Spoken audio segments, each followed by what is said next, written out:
Ladies and gentlemen, without further ado, please welcome President EmergingAg Canada, Ms. Robynne Anderson.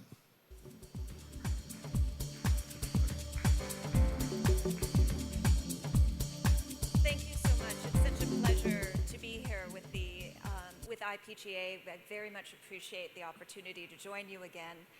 And it's hard to believe that when I was last here just 2 years ago in Jaipur, that we were only embarking on the International Year of Pulses.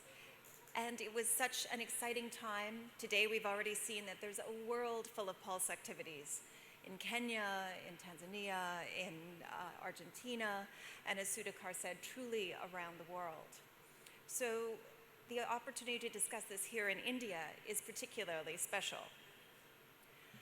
And the reason why it was so special is that for the first time ever, the United Nations declared an International Year of Pulses in 2016 that gave us an opportunity to really focus on the particular needs of this crop and their value to the world.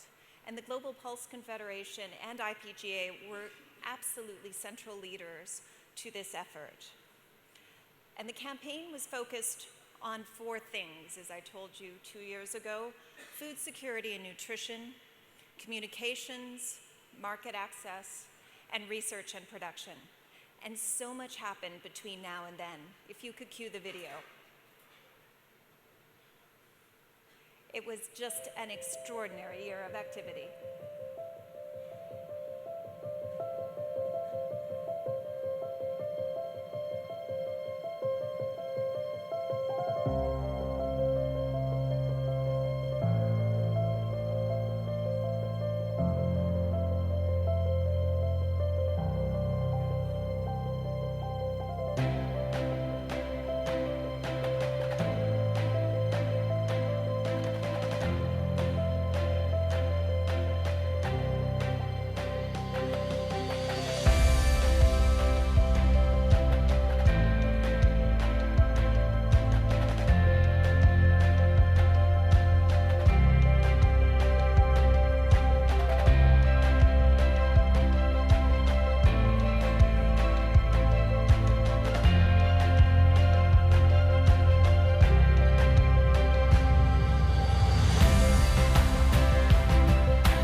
thank you. It really is a blur watching all of it pass by, and there are so many people here who were involved in the success of the year, including IPGA and ICRISAT here, and of course the Indian government, and also the Global Pulse Confederation. It was the vision of Hakan Bahichi to seek this year. He, Cindy Brown, Andrew Jacobs, Gordon Bacon, and Tim McGreevy were on an oversight committee that worked tirelessly throughout the year, and the legacy has been assumed by Hussein Arslan, of course, as the Global Pulse Confederation continues these efforts. And what's even more amazing is this was done at the end of 2016 with all those activities, but the year carried on. It didn't finish until February of 2017. It does feel like it was a very long 365 days, and indeed, we managed to eke an extra almost 5 months out of the year. So where we finished up, as Sudhakar mentioned, was we actually hit 1.1 billion social media impressions. We ended up with over 700 events around the world, and some of those were the signature events, which included your meeting in Jaipur. The impact was that we were having at least 7 media articles every day about pulses all around the world for over a year. So there is so much opportunity to work together, even in times right now where we see the pulse industry perhaps struggling with the state of world trade and with the international affairs. We want to make sure that there's an opportunity to work collectively to advance what we began. And part of that was Global Pulse Day. So on January 18th, 2017, we celebrated because the year was still carrying on.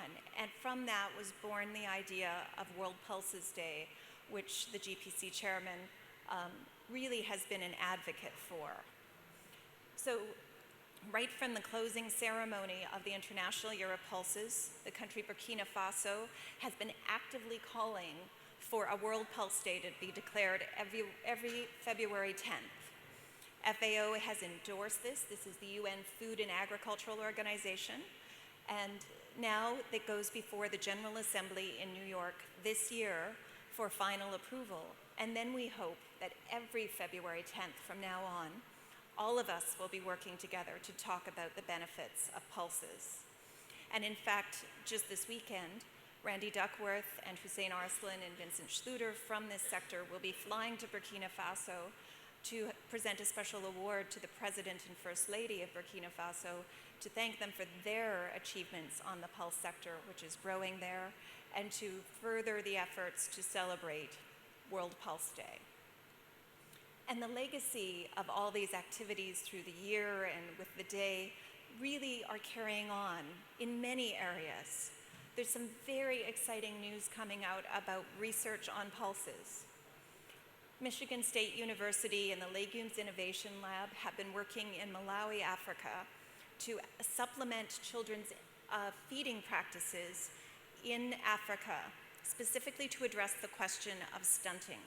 This means that children are not only short, but they are deprived of nutrition sufficiently in their first years of life that they will never achieve their full stature physically or mentally because of food deficiencies.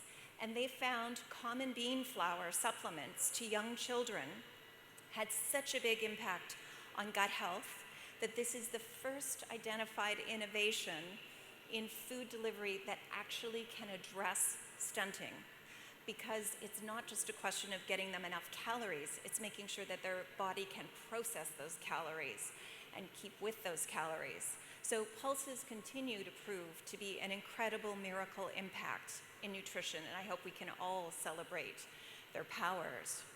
And on top of that, you may know that we worked on a 10-year research strategy for pulses globally. That effort was actually chaired by the head of ICAR at that time, Dr. Singh, who was coordinating a set of 80 global scientists in preparing plans for breeding and genetics, for pulses being integrated into cropping systems, to integrate pulses more fully into food systems, to think about how we link agricultural, nutritional, and social sciences to have outcomes like tackling stunting, and to think about the ways in which pulse production actually have an impact on the local environments. Scientists call it spatially explicit analyses related to global challenges. We would call that good agricultural practices to change your local production and climate. And this is actually leading to some really great outcomes. And in fact, the work was funded by IDRC of Canada, but we really are working together to close the gap in the funding for research of pulses. India has been a leader in this area. Your country is investing very heavily. But compared to corn and soy, it's just absolutely vast, the gap of money that goes into those larger carbohydrate crops, while pulses receive less than 1/10 of that kind of funding annually.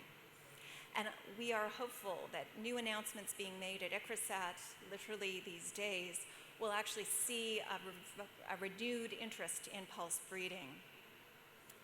And then also to observe that for trade realities, though we are discussing many of these items, the International Year of Pulses started an effort to get enhancements to the Codex system. You will know it because of the MRLs, the maximum residue limits for pesticides.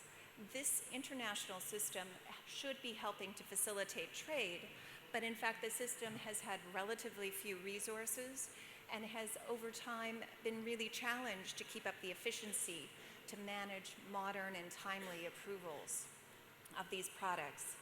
So we have some great progress happening out of International Year of Pulses. In fact, a 30 association coalition from East Africa, from Iran, from all over the world, all different crop types, from potatoes to spices and everything in between, have gotten together and been advocating for changes. And one of the great pieces of news is the FAO has designated that they'll put an additional 1.5 million of their budget resources left over from this year into scientific advice to help us address the backlog in MRL approvals. And one of the things that also happened is the Government of Canada has funded more training for experts to get this science happening. And we are working very hard to get crop groupings, particularly for pulses. If you think about a new chemistry being added, you then have to get it not only in lentils, but then you have to get it in beans and chickpeas and on through the list. It means that you may have up to 13 applications for every chemistry to get an MRL. It goes on and on and on, and it creates a gigantic backlog. If we could group so that they can get pulses through in one go, it could make a huge difference in your ability to trade with clear MRLs. And we want to see electronic filings so that the system is moving faster and faster. So we've been encouraging the Indian government to be a leader in getting these systems working better. And it is such an exciting time for pulses. It used to be a neglected crop on the world stage. And now we're seeing them as more important than ever. We hear Argentina talking about production. We see the Indian government investing. Hopefully we can do this in an environment in which we are all trading in a constructive two-way environment. But the reality is that the increase in research in the agricultural community brings back time and time again that pulses have a fundamental benefit for the world. And we may have World Pulses Day on the horizon to help us further celebrate together. So with that in mind, I want you all to be planning for February 10th, 2019. We hope that we will see you active on Twitter. We hope that you will be having lots of events here in India. And you, of all people in your country, should be leading all of us globally in how you use and enjoy and benefit from pulses. And we especially want to make great use of that social media power that we all have when we work together. So with that, I thank you. I appreciate your kind attention and very much have appreciated this wonderful trip to your country. Ladies and gentlemen, that's President Emerging Ag, Canada. Ma'am, just a moment. Thank you so passionately promoting and evangelizing the use of pulses. May I please request Mr. Tulsian to please step up Mr. Bhanushali to please step up on stage and present a memento. Joint Secretary, Mr. Vasant Bhanushali.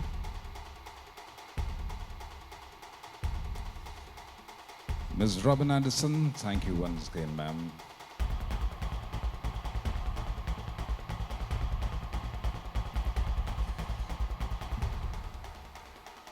And we've saved yet 3 more minutes. We're adding on. We might generally end up, thank you once again, on schedule.